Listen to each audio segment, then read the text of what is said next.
everyone, it's Crochet by Beb. Welcome back to my channel. Hope you are doing fine today. For this video tutorial, I'm going to show you how to make this 3D granny square flower. First, I'm going to show you how to make the flower and to make them into square, and then later how to join them into the other square. First, make a magic circle or magic loop.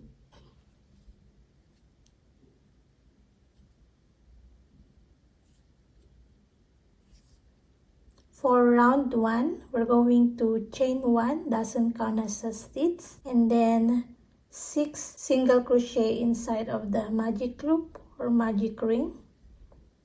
Single crochet, that is 1, 2, 3, 4, 5, 6.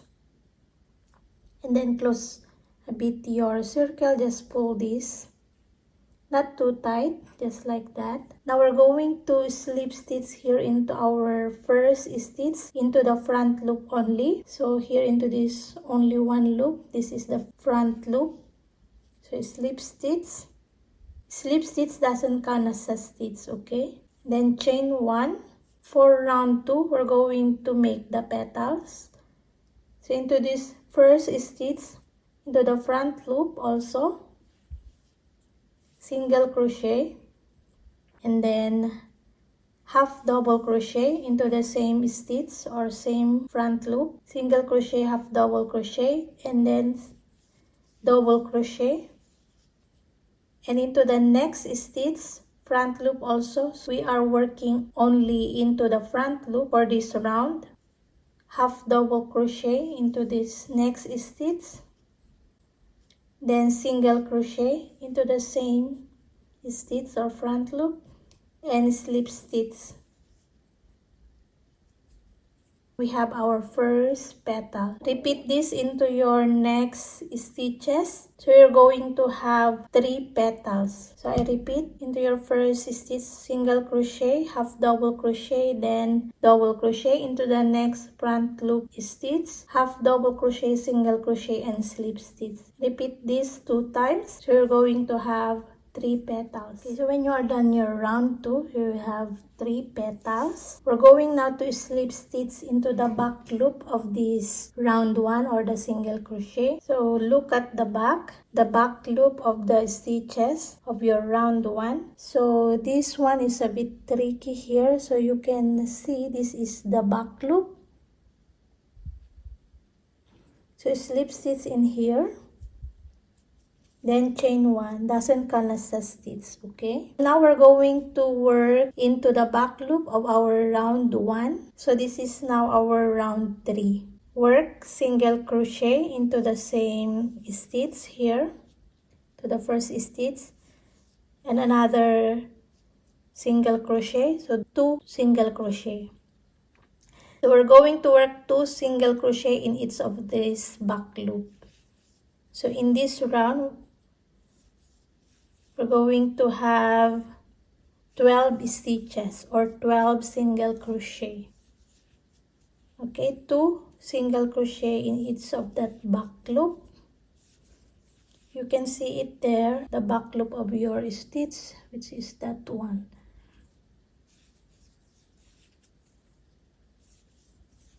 Okay, so when you are done your 12 single crochet, you can now close your circle here. You can pull this a bit tight to close, just like that. We're going now to slip stitch this stitch into our first single crochet, which is this one.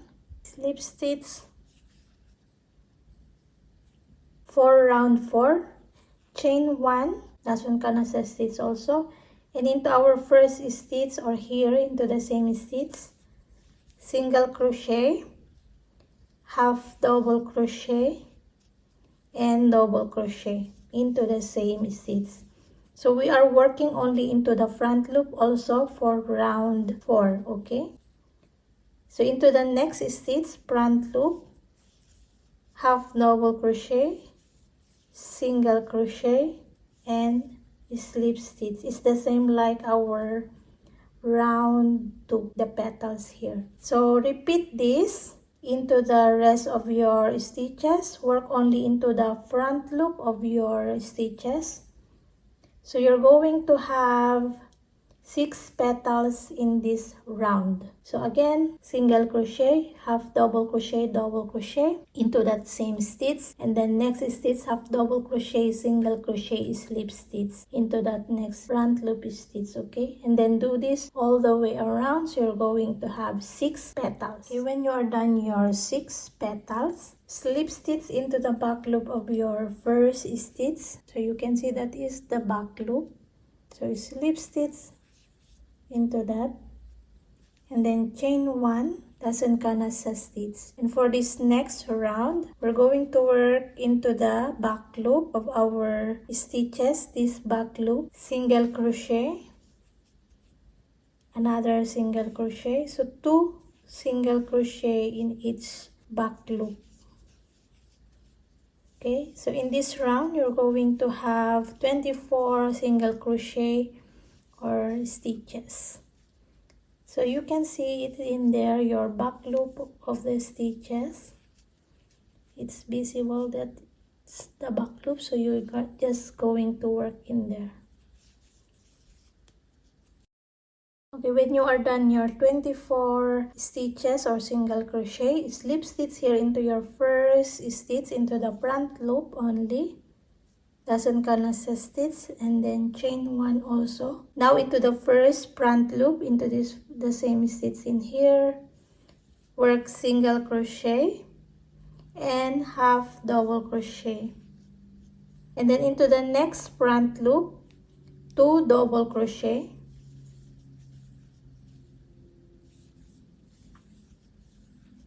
okay, 2 double crochet into the next front loop, 2 double crochet also,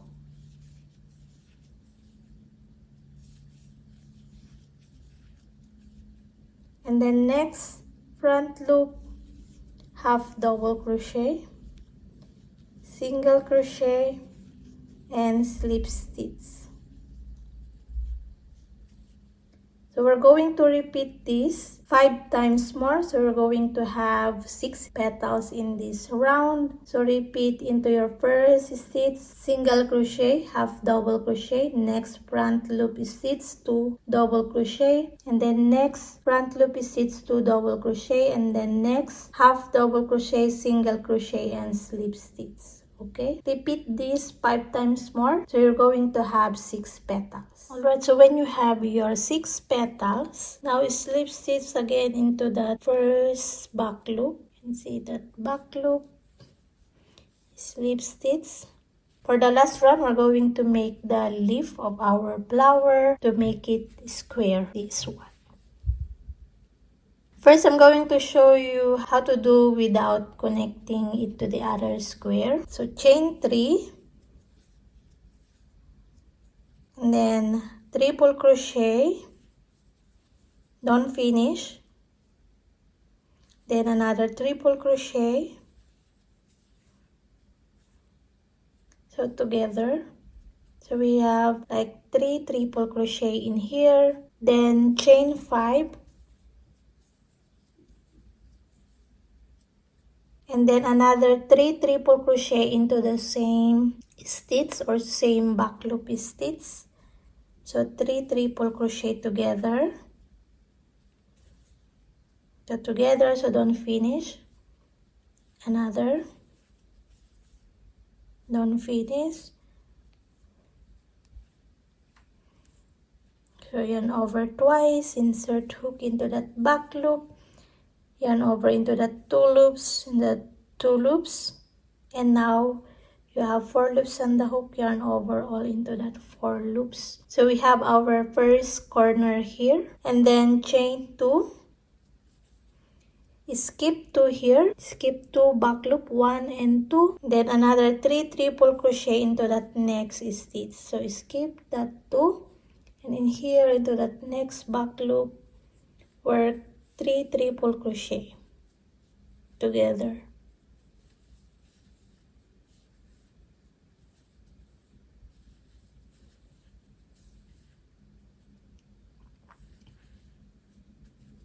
then chain 2, skip 2 again, and into the next back loop, work corner, 3 triple crochet together,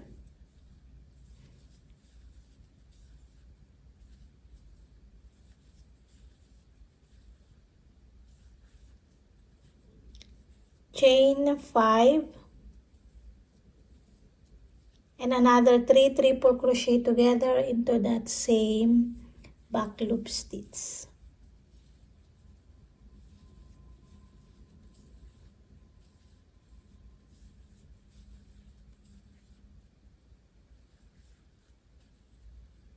Then chain 2, skip 2, and into the next back loop, work 3 triple crochet together. So that this is the side.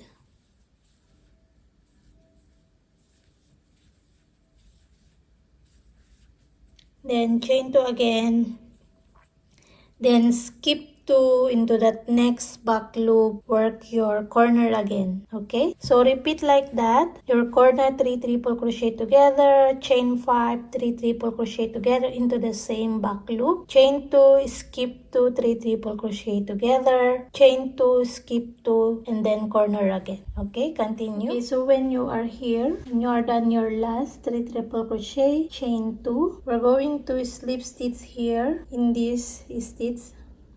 You can see on top of this 3 triple crochet into this little stitch here, slip stitch, then chain 1 to secure your yarn, and we are done with our 3D flower granny square. Now I'm going to show you how to do the last round or this round to make it square and joining them into the other square. So I will rip this out and then I will show you how to do it.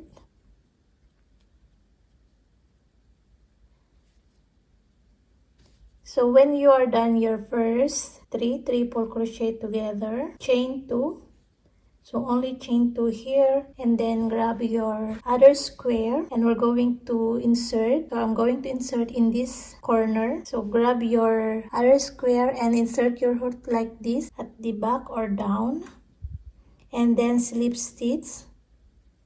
And then chain 2 and work the other 3 triple crochet together.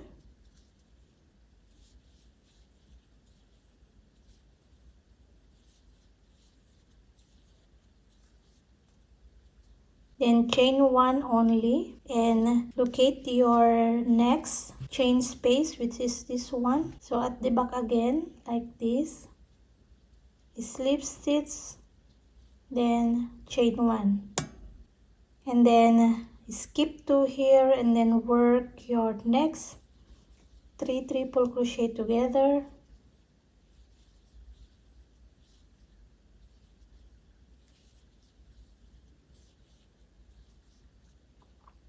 Then chain 1 and slip stitch again into your next chain space, which is this one.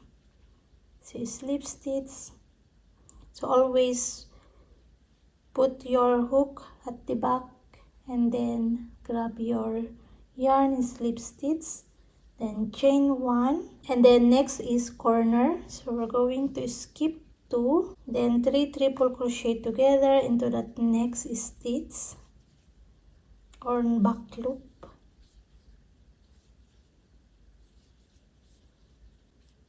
So we're working now corner, so we're going to insert in here. So chain 2, then slip stitch here. So you can see this one. So I'm going to slip stitch in the middle of this. So slip stitch, then chain 2 and work your other 3 triple crochet into that same stitch.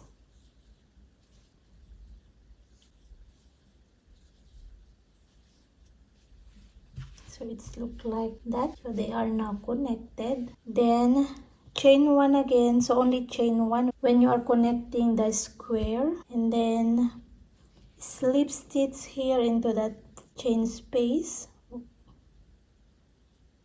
So slip stitch, then chain 1, then do your 3 triple crochet, so skip 2, next back loop 3 triple crochet,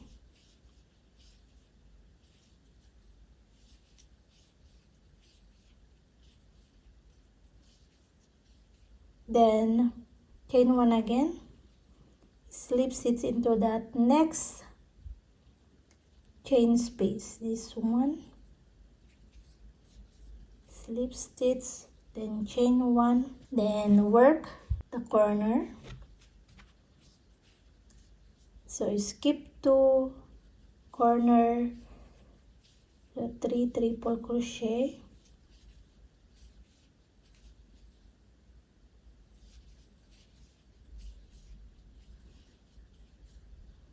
chain 2, so slip stitch here, chain 2, then work your other corner 3 triple crochet together,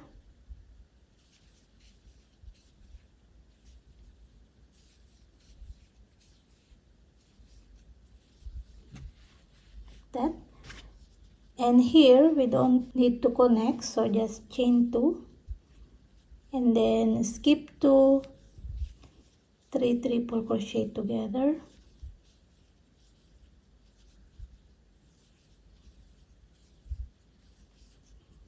chain 2, skip 2, corner,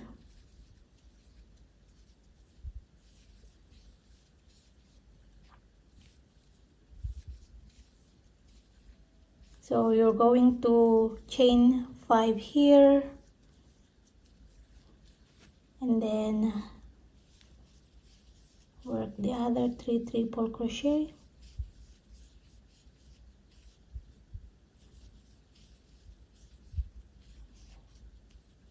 chain 2, skip 2, and then 3 triple crochet together,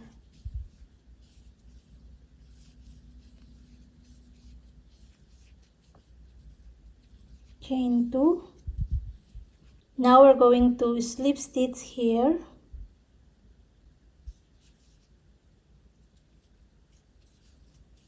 and chain 1 to secure your yarn, and then cut. So this is how you're going to connect the square into this other square to avoid sewing your squares. So just do it like this. So just a tip, if you are done with the square, just cut your yarn here and weave your 2 ends. So you're going to have only 2 ends, this first and your last. Weave your ends every after you finish a square, so you don't need to worry a lot of ends to weave later. Okay, so sneak peek, I am making a tutorial to make this using the 3D square flower. So this is a sneak for the next video tutorial. Hope you are stay tuned with that. You can use this square, you can make it a top or cardigans, sweaters. So it's trending, this 3D square, making them into clothes, or you can do also a blanket. It's very nice also. Alright, thank you so much for joining me making this tutorial, and hope to see you again next time. Bye!